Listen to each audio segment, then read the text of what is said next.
Hi, I'm Dr. Caroline Leaf, and welcome to my podcast, Cleaning Up the Mental Mess.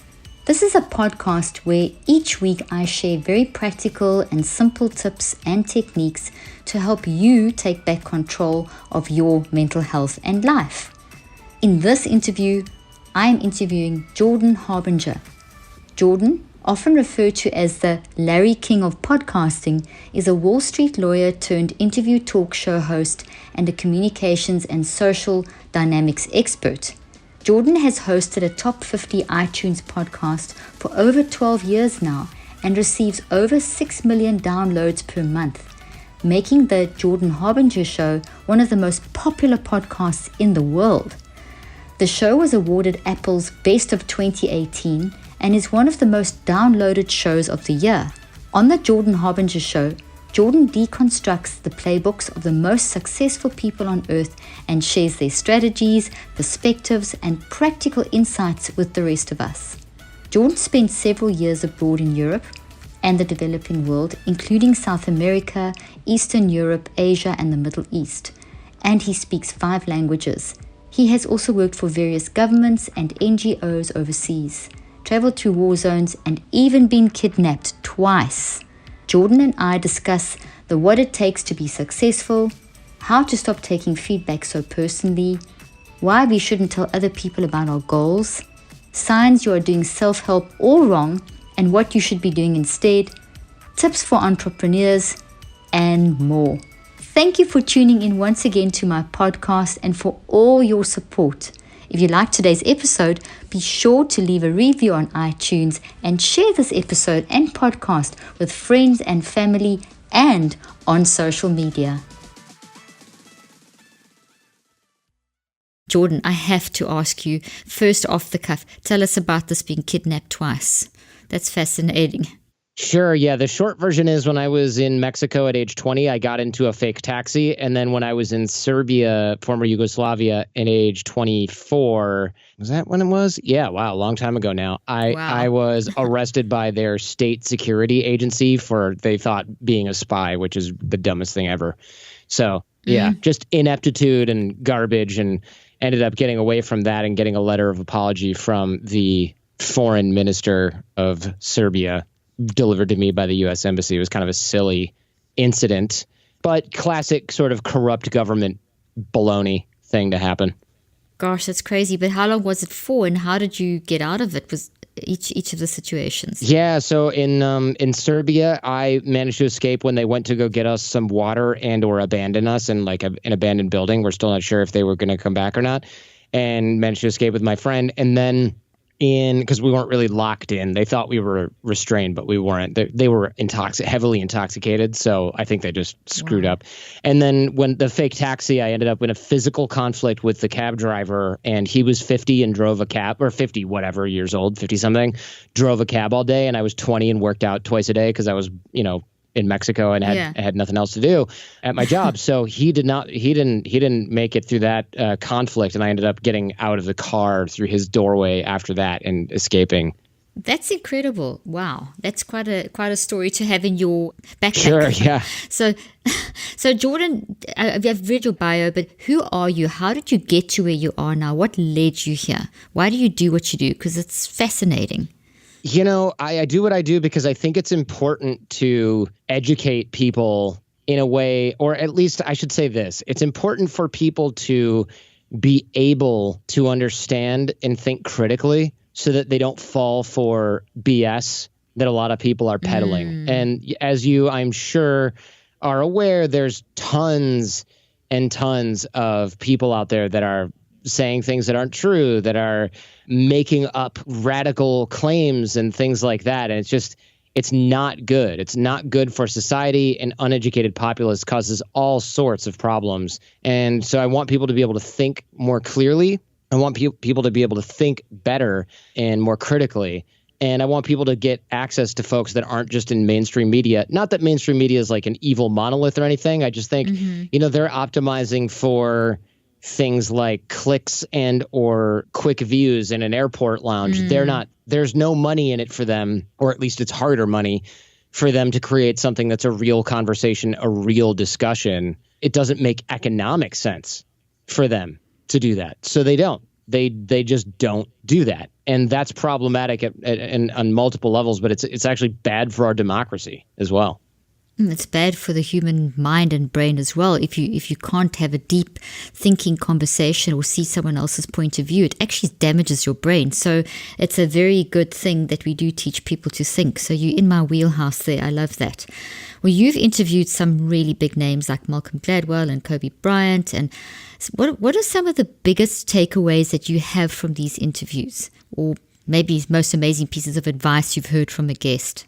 Sure. So some of the most amazing takeaways aren't necessarily quick one-off kind of drills and exercises, but a lot of what we have are patterns of thinking. And that's the thing. Otherwise, you could just get this easily from their tweets or their social media or something like that. But really hearing how somebody like Kobe Bryant deconstructs management of his company, takes basketball skills and learns how to manage people in a corporation, that is a much more insightful bit of information than just like, oh, what was it like playing against Shaquille O'Neal, or whatever, like, or being on the same team as Shaquille O'Neal.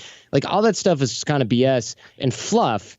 And what's better is to hear what he's learned throughout his basketball career and then say, great, now how do you apply that to parenting? How do you apply that to managing your business? How do you apply that in your creative pursuits, running an agency, creative agency, in working on like children's books? Things like that is really useful. We get an insight into their mind. Of course, a lot of the guests will also teach things like networking and relationship development topics, or they'll teach us actual hardcore practical skills. And that's one of the things on the show that really matters, is having a practical takeaway that you can apply. So I occasionally will just get a great story from somebody who's, kidnapped by ISIS or whatever. But most of the time, I'm actually getting advice from these people. And that's better, because very rarely do we have a chance to ask a best-selling author, superstar athlete, CEO, billionaire for actual advice. Often people just say, wow, how did you learn how to control a company like Google? And it's like, oh, that's sort of interesting, but none of us are ever going to use it, right? But if we say, how do you think about problems in a way that is more effective because you have billions of dollars on the line and thousands, tens of thousands of people looking to you to not screw it up, well, then we can apply that to our dry cleaning business or our family, right? I love that. So what you're looking at is helping people to see the patterns of thinking behind what people are doing, as opposed to just the extrinsic end product. Right. You're looking deep into their intrinsic psyche and looking at what patterns there are, because everyone's unique and individual. But there are certain patterns that will emerge that will enable us to do what we do.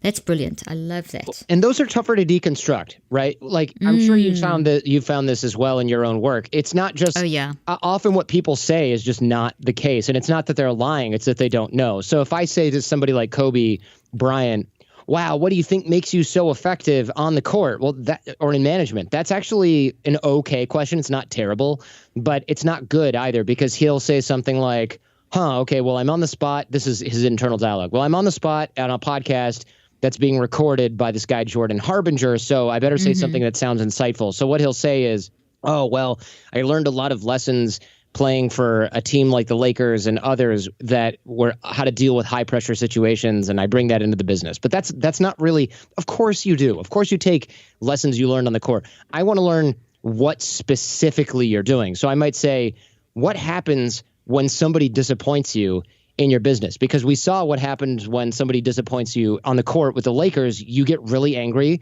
You show them your anger right away. And you're doing that. Why? To motivate them. And he'll be like, yeah, I would do that to motivate them. And I say, well, okay, do you bring that into your business? And I actually asked him this on the episode of the Jordan Harbinger show with Kobe Bryant. And he said, no, I don't, because there's no real place for that in a corporate environment. He said, yes, sometimes I will show a little bit of anger if I think it will help, but often it doesn't. So most of the time I have to point them in the right direction and then stay out of their way. And I said, wow, that's very different than what you were doing on the basketball court, where you were kind of telling everybody what to do. And he said, well, on the basketball court, I knew everybody's job as well or better than they did. He goes, in a creative industry, I don't know what the book cover designer, artist, color chooser, pattern, textile, paper chooser, whatever, making a children's book. Like, this guy's been doing this for 20 years. I hired him. My job is to tell him what I want and stay out of the way. Oh, well, that's brilliant. So what you've essentially done is you've actually forced people to go to the deepest level of their non-conscious mind. Literally, you would have, if we had to scan your interviewees' brains while they were being interviewed by you, we would see a whole lot of gamma activity, which is when you're very insightful and when you are digging deep and when you're really tapping into why do I do what I do, why. When you dig like that, it transforms how the energy in your brain works, because your brain just responds to your mind. So that's really good, because you really get to the core of who a person is and why they do what they do. I love that. It's so important as well. We've forgotten how to think deeply in this day and age. And I'm not sure if you're aware of some of the research out there, but there's some really cool research showing that they took people and they put them into a room of 18 to 75-year-olds, and they put them into a room and they took their cell phones away and they said, okay, all you've got to do is think. For 16 minutes, that's all. No phones, no nothing, just think. Think deeply, just go where your mind takes you, just really go introspect. And everyone, consistently, the majority of people in that study hated that experiment. They hated doing it, and when they asked them why, they said, because we actually just don't want to go there, we don't want to think about it, we don't know, we're bored, or they couldn't handle that. And there was a shocking device in the room, and it was very well hidden. And the people were so bored thinking about their thinking and going inside their mind that they went, and some of them, it was 54% of the men, actually more men than women, found the shocking machine, and they preferred to shock themselves and sit and think. And that is very significant of our society today. And I think you tapping into a core element of reteaching people how to think deeply. I mean, that's what I get out of your shows when I listen to your shows, and that's why it appeals to me, because I teach people to think. So that's fascinating what you do. Well, I appreciate that. Yeah, it's actually, as you're aware, then it's really tough to do this, and that's why I think it's great to have the opportunity to speak to your audience, because we both teach people how to think, and we're both very scientific in that respect. And I think that this is important for democracy. It's important to even think about this, because you get duped. You will live a less satisfying and more riskier life if you don't know how to think properly, because you can't evaluate risk properly. That's why you see people who have poor critical thinking skills get sucked into things like multi-level marketing. Yeah, you did a good show on that too. Yes. Yeah, you see people who lack critical thinking skills and don't understand their own cognitive bias. You see them getting in trouble with being in bad relationships because they don't know how to they don't realize when their own brain is tricking them. And let's see, what else? Okay, so democracy, of course, financially with the multi-level marketing and among other things, right? Like, oh, I don't want to invest in this thing because my emotions tell me to do this other thing, or this person's telling me to do something else. Like, you can be persuaded, you don't know how to parse data properly. And I don't mean looking at a spreadsheet. I mean someone saying, hey, this will do this for you. Well, okay, what are the odds that the one person who knows how to beat the financial market versus they are actually full of crap? Well, if you don't know how to say, well, my brain says this, but my actual logic says that, you don't realize when you're being influenced. And so you really can't do anything against it. And you see people like that falling into these traps all the time. And cognitive bias and having a thorough understanding of that is massively important for you financially. It's important for your romantic life. It's important for your family life. So all of these skills that I teach on the Jordan Harbinger show actually improve your life, whether or not you think you're going to put them into play in your business, your family. It doesn't matter. You have to be aware of these things, these traps, these biases, or you're going to fall prey and victim to them. And that's where it starts to downgrade your quality of life. Do you struggle to fall asleep? Maybe you find yourself getting more and more headaches. The problem could be coming from your technology. Many studies have shown that exposure to artificial blue light can disrupt sleeping patterns, increase headaches, and can even contribute to increased levels of stress and anxiety by raising cortisol. But don't worry, there is a solution. BlueBlox glasses. BlueBlox is the only company that offers blue light filtering lenses backed by the latest science. They also have the largest selection of frames to choose from, and they are the only company that can take your own frames and turn them into Blue Blocks glasses. I love my Blue Blocks glasses and I wear them every day. They have been especially helpful as I work on my new book late at night on my computer. And just for my listeners, Blue Box is offering a 15% off discount with the code LEAF, LEAF, at checkout. The link and details will be in the show notes. You're challenging people to really look deeply inside themselves and ask them why they're doing what they're doing. And that's vital. As you say, the other side of what you're saying as well is the agreeing to disagree. We've got to such a state in our world today where everyone wants to change everyone else's mind to think like me. And that's one of the worst things that we can do. So you're really getting people to think about what they're doing, but also not just to focus on me, myself, and I.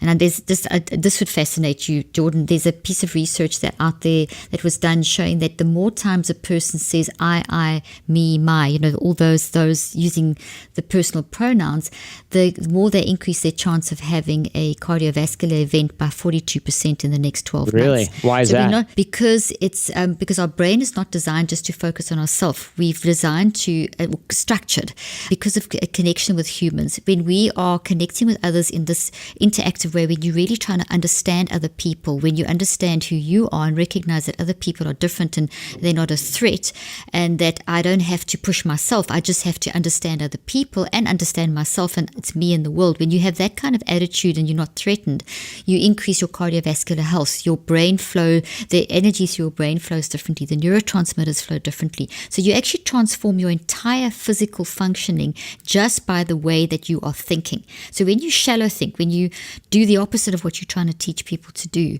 all the opposite happens. And then people become very self-involved and become, seeking after me, myself, and I. And it's prideful and it's trying to use other people to get somewhere instead of actually seeing what can I do for them. And that it just shortens people's lifespan. It damages the heart, damages the brain, damages energy flow. All of that it causes low-grade inflammation across the entire brain and body. So when people realize that the more you think, which is what I'm teaching people all the time as well, which is why I love your show, is we do it in different ways. But when you teach people to think deeply, that why, you actually transform how your entire nervous system works and how every cell in your body works, even down to the level of your DNA. And it's in a positive versus negative direction. So you can handle like the sufferings. And that's why I loved your show with Ashkay, because he talks about like taking the challenge of suffering and finding the lessons. And that kind of thing is where you've got to really think deeply. You've really got to go inside. You've got to face the stuff. And you also referenced something a little bit in your answer a moment ago in terms of how we've shifted in this current day and age, where if you think of people, our mental health approach is, take a tablet and suppress your issues. But unless you actually embrace and process the suffering and embrace and process the depression, which is telling you a story, there's something going on in your life, you're not ill, you don't need a drug to squash it down. You actually need to find out why you are feeling depressed. That requires the kind of thinking that you're teaching.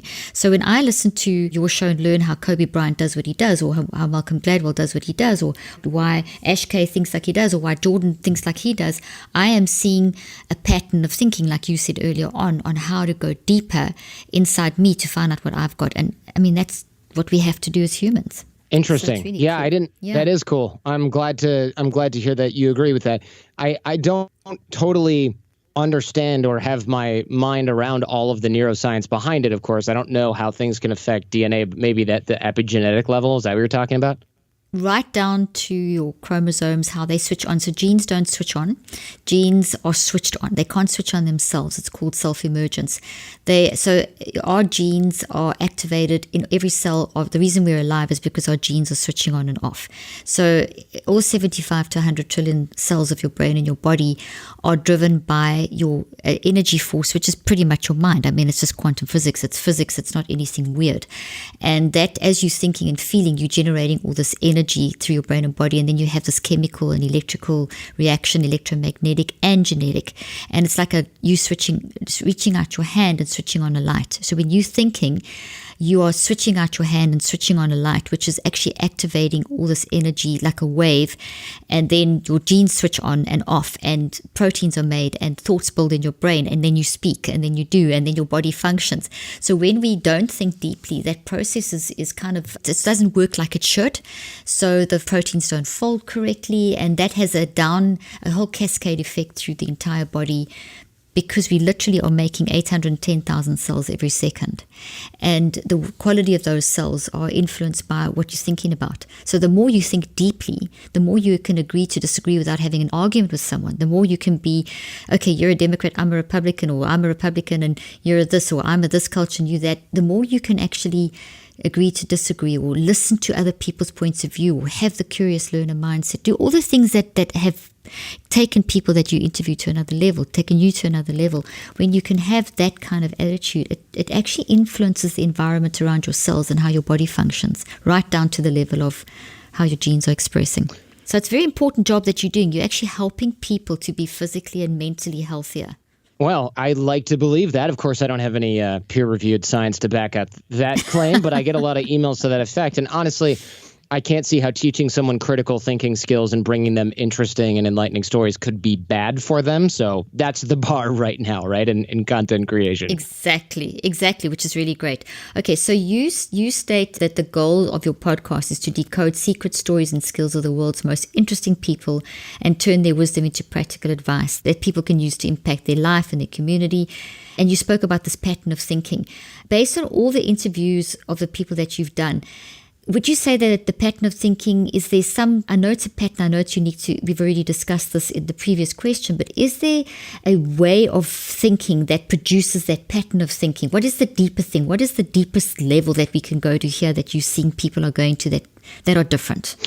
Does that question make sense? Yeah, it does. Yeah. You're looking for something that in the way that high performers think that maybe is meta and helps them become a better or higher performer than other people. And, that would be great to isolate. I think it's different for each person. I think with somebody like Kobe Bryant, you have natural talent plus just an unbelievable work ethic that's kind of supernatural, and really not supernatural at all, just actually the top level of natural work ethic, right? Somebody who found their passion really early, worked on it 24/7, and got exactly what they wanted out of it. And that's what you see with athletes and folks who are just singularly driven. But then when you look at somebody who's also really great at what they do, like Simon Sinek, who talks about why, find your why, the power of why, things like that, or start with why. You find people who are naturally really smart, introspective, and look at problems and doggedly try to solve them, but are also really well practiced with speaking, presenting, teaching, research, and things like that. So I don't find sort of one common thread as far as thinking goes. I think if I had to pick something, it would be that everybody who I've talked to who's truly amazing has a really, really strong work ethic and realizes that their talent's not necessarily what's going to take them to the top.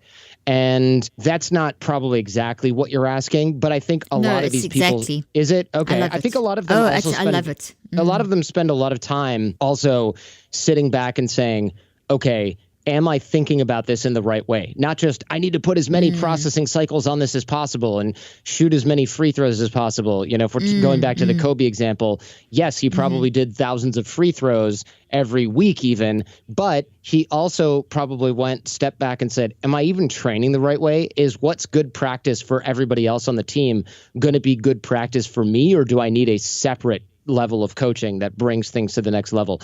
Is the way that I heal from injury going to be important, or is that's actually a really good example. So a lot of injury recovery, and I didn't know this, in professional athletics, sometimes I should say, is actually related to pain mitigation. So let's say that you sprain an ankle and the trainer or the doctor says, okay, well, you've got to stay off this for 2 weeks. And you go, oh my God, 2 weeks? I have an important game this week and next week. I can't miss 2 weeks.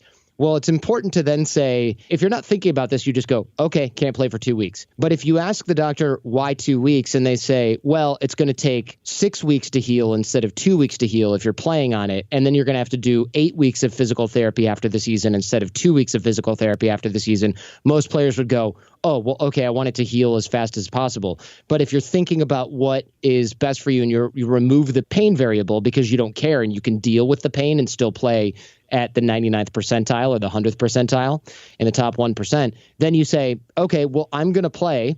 I will take longer to heal. I'll deal with pain for longer, and then I'll do rehab for longer after the season, which is also painful and takes more time because I don't care about pain. So once you remove that variable, you realize, oh, okay, you can actually play on this. It's just not going to be good for you long term. But if you're willing to deal with even more pain long term, then you'll still do it. And somebody like Kobe, they would say, I'll deal with 100 times more pain over 100 times the amount of time, the longer term, because I need maximum 99.9th percentile performance right now.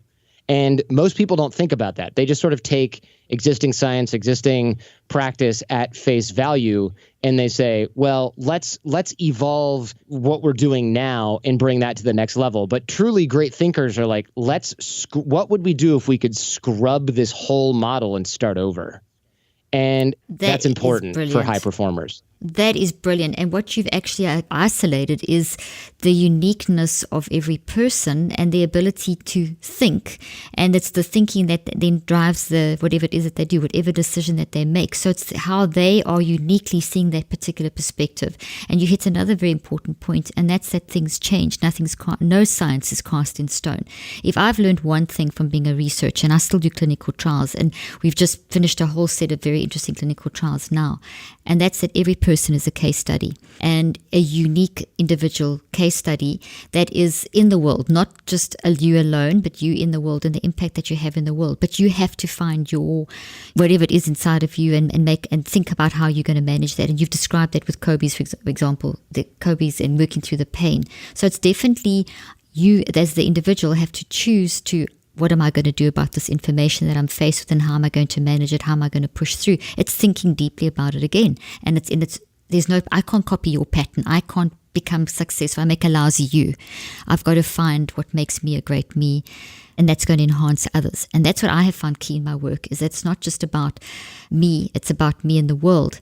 A study that you'd find fascinating, because just in terms of what you teach, is they ask people in Japan that have a more community focus, what is the main thing about you, and what is the most important thing to you? And their answer collectively was about what I can do for my community, how I can enhance my community. You ask Americans the same thing, and they'll say, myself, my goals, my passion, my dream, my very I-focused. And what we find is that people that are more community-focused and people that recognize that another individual is equally as good as you enhance me, I enhance you, I make a lousy you, I can choose, it's my mind to see what I'm going to do with my life. That pushes people forward. And that's what I'm hearing. If I actually analyze what you're saying and when you interview people, that's what I see, is how you pulled that out of people. You've pulled that core thing of, this is what I've got in me, and this is my choice, and this is what I can do with my life. So I love that. I think that's true. And it's actually a little bit more than that, just about it's that. And so also, it's not just thinking deeply, it's about questioning assumptions. So when we look at, let's say something like, let's go back to we're obsessed with Kobe because he's top of mind now that you mentioned at the beginning of the show. But trust me, I have other episodes with other folks if you don't care about basketball, which I also don't care about. But if you look at the basketball example, then the doctor or the trainer might say something like, actually, you know what, let's do Simon Sinek.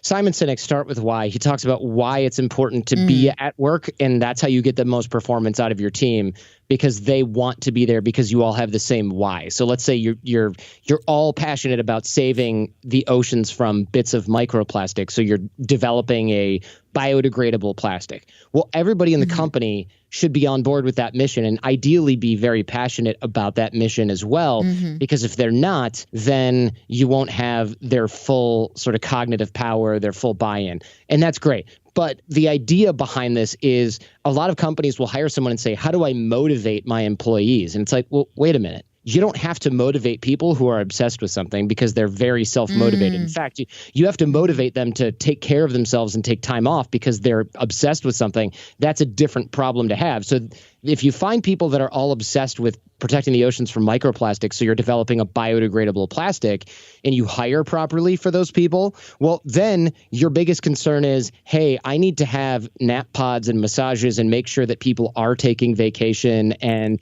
give people, maybe we create a retreat center that's on the beach and people can enjoy the beach and release sea turtles. And we literally make them go do that. And it's relaxing and fun. And that's where we hold our training, because otherwise people are going to night and day be busting their tails so bad that they're going to burn out and quit or lose their edge. Then your problems become champagne or high quality problems in that respect. But if you're sitting there going, how do we motivate our employees? And it's like, what do you do? And you go, oh, well, we are the premier manufacturer of something that nobody knows, even the people who work here don't even know what it does. And it goes on a part of a car that nobody's ever seen unless you build cars. And it's like, it's really hard for me to get excited about petroleum-based lubricants, so you can get people excited about that sort of thing, but you have to have the messaging. You can't just hire motivational speakers to come in and motivate your employees every month. You have to have somebody like a Simon Sinek come in and say, why is everybody here? Not in this speech, but why are you in this company at all? If it's for a paycheck, you're in the wrong place, right? And so you have to start from first principles, and that's really important. Most people aren't doing that. To put the basketball example back on the table, if you listen to the doctor because he's a doctor and that's what you're supposed to listen to, it's probably pretty good advice. But if you're listening to the doctor and you don't question the assumption, well, I assume you don't want to do rehab because it takes time and it hurts. And I assume you don't want pain because pain is uncomfortable. Well, if we don't question that, then you'll never find the person, or you're within yourself going, well, I don't care about the pain. And I've had, even just as recently as the last few weeks, I've had tax consultants coming in working for the Jordan Harbinger show. And they're like, we need to do this. And I go, why? And they go, it's going to save $30,000 in taxes. And I'll go, that's great. What if we do this totally different thing? We still pay taxes on that 30 grand and we just don't worry about it. But we end up moving the money over to this other thing. So we end up paying taxes, but the money is better spent in this other way because we have a charitable foundation as a result. And he goes, yeah, but you're not saving on taxes. And I go, yeah, but that's not the primary motivator, or my primary value is not save 3 grand or 10 grand or whatever it is. My primary motivator is making an impact in this area. So if I have to spend an extra 10,000 in taxes on that 30,000, that's money well spent because it supports the mission. And they go, oh, okay, that makes sense too. And I was like, oh, this tax accountant, their clients all just want to save on taxes. We're not the same as those other companies. So we had to tell him that, and he got it because he's good at what he does. But that's important because a lot of us don't even understand. We go, oh, if I do this, then I can work less. Well, what if you just liked work? And so you wanted to go to work and then you didn't have to rearrange your entire life to work less, right? Exactly. Does that make sense? Exactly. So totally. And I totally agree with that, because what you're making people do is ask, answer, and discuss, which is deep reflection.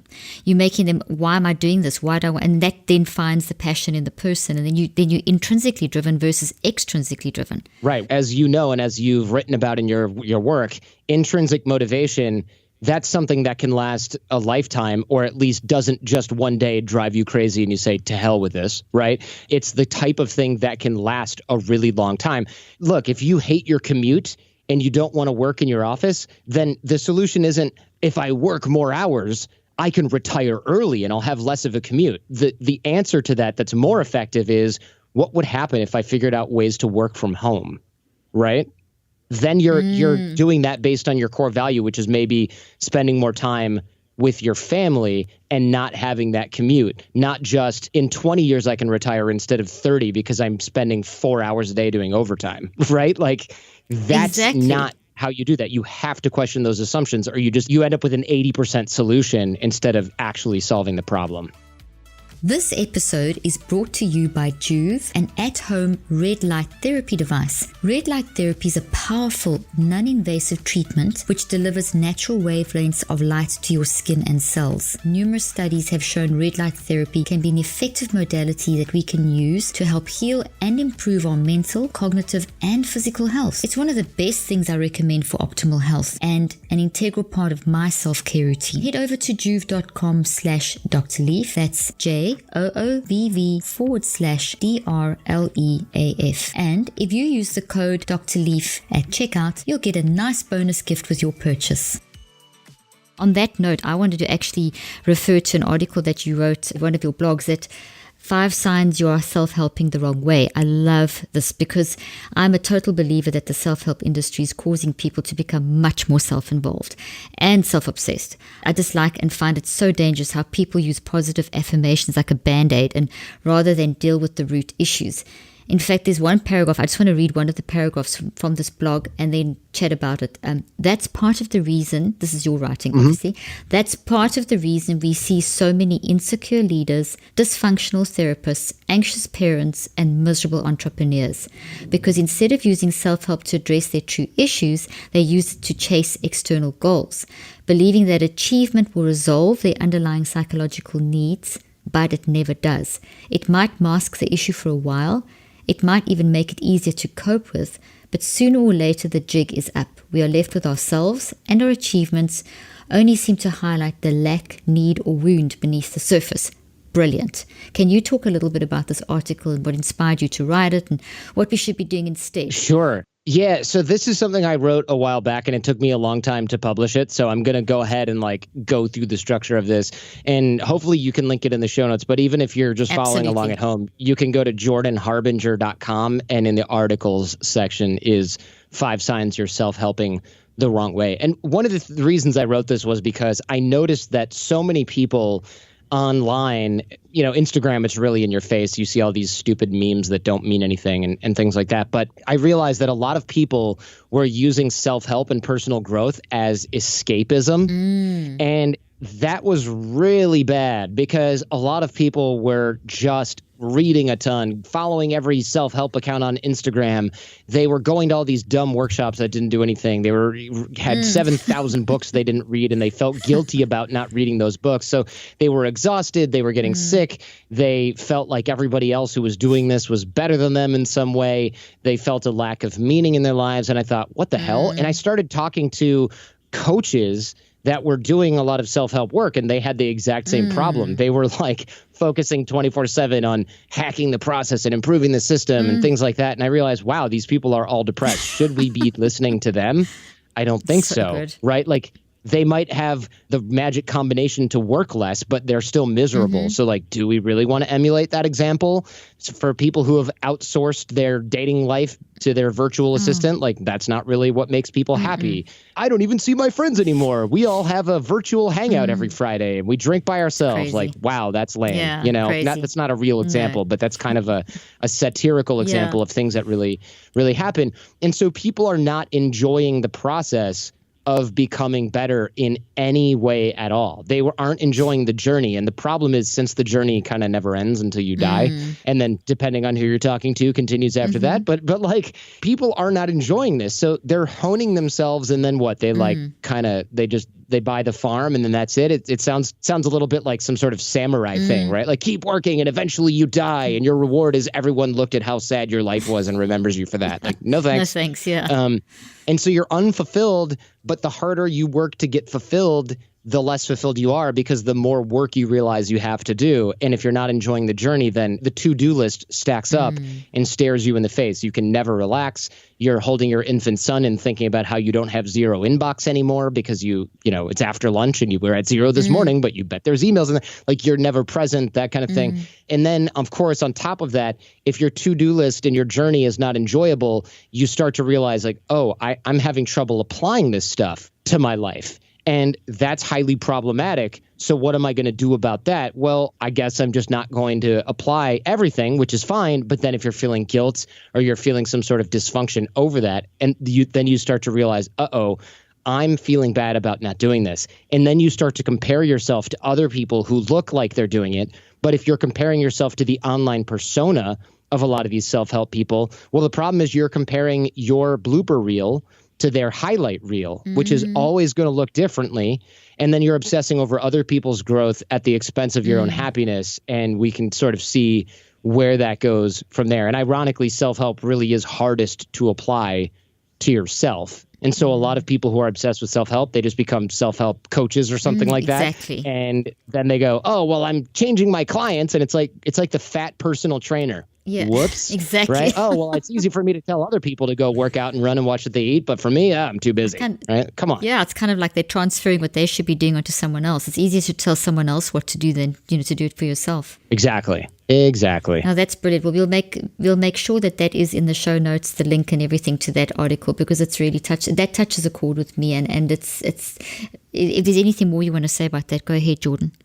Sure. So there's probably a bunch. I mean, it's a really long article, but I think a lot of people also use self-help and personal growth to build their ego. And we see this online as well, where there's all these folks that are like, I'm hacking life, I'm biohacking, I'm automating this, I'm automating that. And that's great. And you see that from people who sell products in that area, which I understand is marketing. But there are so many people that do a hell of a lot more showing off online and on Instagram, or doing what they're doing and doing this self-help stuff. They're doing it almost as a show for other people. And look, if you're getting in shape and you've got this side effect that you can take great selfies and with your six pack, then fine. I get it. I'm not mad at you for that. Yeah. But if you're doing the self-help personal growth to enhance your ego, your identity, it's really just fueling your narcissism, which is going to fuel comparisons with other people, which is going to actually inhibit self-actualization, which then of course takes you further away from the growth that you're in theory actually seeking. So you don't want to pursue the egoic rewards of self-development, because then you actually miss out on the benefit that self-development brings in the first place. Exactly, which is actually humility. When you start recognizing that there is something that you can do that no one else can do, and that it's actually enhanced by others. You don't, because it fosters self-help, fosters comparison, whereas self-development or self-awareness, I teach people self-awareness, is going to make you dig deeper to find your identity. And that brings tremendous humility, because you start recognizing, wow, look at this, and everyone else, you're your own category. No one is like you, so you don't have to. You're not a number. You're not a personality profile. You're not in a box. You don't have to be like that Instagram six pack, whatever. You are you, and you can actually celebrate others. So self-help doesn't foster that. It fosters an extrinsic. If I get that and put that in me, it's going to make me better. And it's very concerning, as you say. It's created a whole industry and a whole group of people that are very depressed.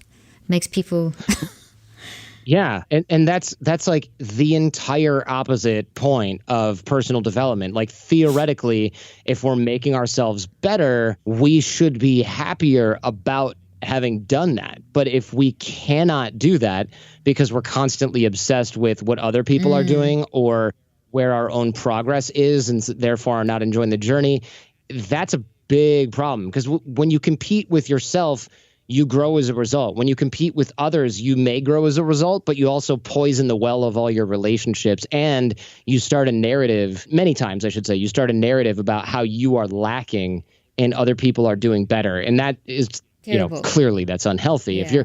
If your self-talk is, man, I've worked really hard, but I'm still not as good as this person on Instagram, you're in deep trouble, because now you're making yourself miserable. Someone else who's not even thinking about you. And then what? If you beat them, right? Then what? There's somebody else who's better than you. You don't want to just compare yourself to people underneath you because you don't grow, or you start looking down on others as a result. So like there's no real benefit to doing that. You have to be able to compete with other people in a healthy way. And you're generally not doing that if you're obsessed with your own personal growth. You're usually doing that in a way that ends up being negative. And so you have to be able to enjoy your own growth while running your own race, and really only paying attention to others for inspiration or ideas, as opposed to, let's say, doing it because you want to beat yourself up and that's how you self-motivate. Like that's super unhealthy and bad for you. Oh, I love what you just said there. That statement really it really brings it down to the main point, which is look at others for inspiration and celebrate them, literally. Otherwise, you miss the whole point of it, and that whole enjoy the process. And enjoy who you are. Enjoy finding out about who you are. Now it's fantastic, Jordan. I love that. I mean, I could talk about 20 hours just about the subject alone. This episode is sponsored by Ned, one of my favorite CBD companies. Ned's full-spectrum hemp oil products contain CBD extracted from the finest organic hemp plants.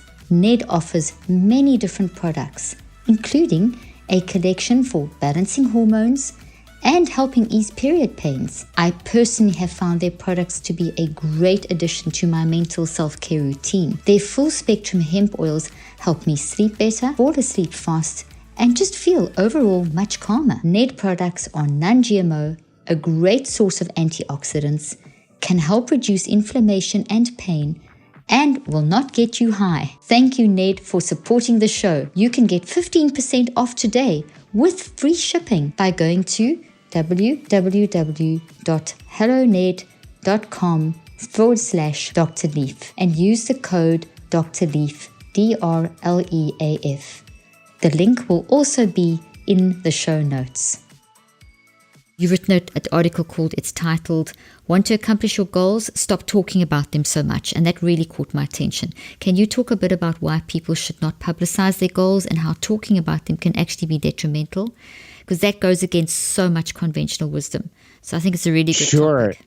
Yeah, and I know that we researched the heck out of this science when we wrote the piece, and I don't have it in front of me right now, but from memory, what that actually means is, yes, there's tons of people out there that are like, state your goal loud and proud. And the reason we see that at self-help seminars and things like that in personal growth workshops is not because it works for you as the student broadcasting your goals. It's because actually you make yourself feel really good when you broadcast your goals to other people. You get a dopamine hit when you speak to other people about what you are going to do. And that's really, really bad because it actually causes you, as you know, we're all addicted to our own dopamine kind of by definition. What happens is you are taking a dopamine spike and then you are less likely, since you already got the reward, you are less likely to pursue that actual goal. And the reason that we see it in all these seminars and that it's given as a drill is because it feels good in the moment. So if I'm sitting there at some baloney self-help workshop and I'm like yelling my goal to a group of people and they're applauding, or I'm writing them all down and telling them to the group, I get this this dopamine hit and I go, wow, this workshop is really cool, really useful. I'm so excited. I'm so motivated. We credit the workshop for that and then we upgrade to the next level. What we don't realize is actually by sharing that, since we got the reward, we're less likely to pursue that same reward again by actually accomplishing the goal. So science now is showing, hey, if you come up with a goal, that's great, but don't talk about it with everyone. If people ask, that's fine, but don't run around talking about it because you're just giving yourself the reward and then you're demotivating yourself to go and earn that same reward yourself. And there are a lot of theories about that in other areas of life. And some of it is also probably a little bit of not the same thing, but moral licensing. You've heard of this concept, right? Where you buy a Prius and then you can litter because your car is good for the environment, or like you don't have to. So you see that a lot with this as well. And it's kind of like somebody who goes to the gym and then they do this super heavy lifting. They're like, I don't have to lift for the rest of the week because I did this one thing. It's like, well, the person who's outside walking every day, 7 days a week, they're actually burning more calories than you, but the intensity is lower. So they don't get as much of a dopamine endorphin rush. And look, exercise science aside, we see this in pretty much every pursuit. We see people who are bragging and advertising, and that alone triggers the reward. And that's what you see on social media. You see all these people being like, look what I'm doing. And then it's like, oh, good, I got likes. And then you meet these people in real life and you go, oh, really? Okay. This is happening. Right. Your entire life is based around getting a dopamine hit plus approval from others, which is a massively toxic combination. When your dopamine is coming from the approval of others, you're setting yourself up for massive, massive fall.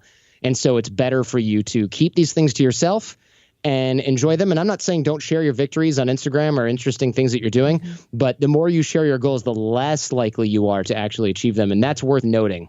You can share them with family and things like that. But if you're online talking about everything that you're going to do, if you're doing it in self-help seminars, just realize that's so that you upgrade and feel good. It's not so that you accomplish your goal. And that's where that big lie is. That's so good. You spot on with the science. And I agree with 100% with everything that you said. It's a really good article. And I recommend people, we'll also put that in the show notes, the link to that.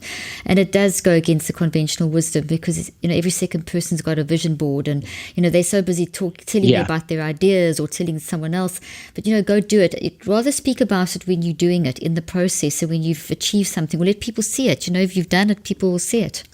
And that speaks more. And I always have this thing about goals as well. When people set them, if they don't achieve them, they feel terrible about themselves. And that's because of that whole, as you say, measuring on social media and so on. Whereas if you're much more open-ended, have a goal, have a bit of a vision, but keep it yourself and be able to adjust, have a possibilities mindset. The story of Thomas Edison when he did his 1,000 attempts before he discovered the light bulb, and he was asked by some reporter, how do you feel about your failures? And he turned around and said, I don't have any failures. I know 1,000 things that don't work. And I think that kind of thinking it goes when you're so focused on shouting out your goals to the world before you even do anything. So I love what you said in that article. So good. So well explained. Thank you. Okay. You're welcome. Thank you. What are some of the biggest challenges you face in your own personal life and career? Sure. And I think that's a great sort of question to wrap it, right? Because we've all, no matter how developed we are, no matter how much we work hard at this, we do have our own issues and downfalls and struggles. And honestly, in the last couple of years, I've had to restart the Jordan Harbinger show and reboot everything. Because, I used to teach like dating and relationship skills. And as I got married and had kids, I realized, oh my gosh, I really don't want to be doing this.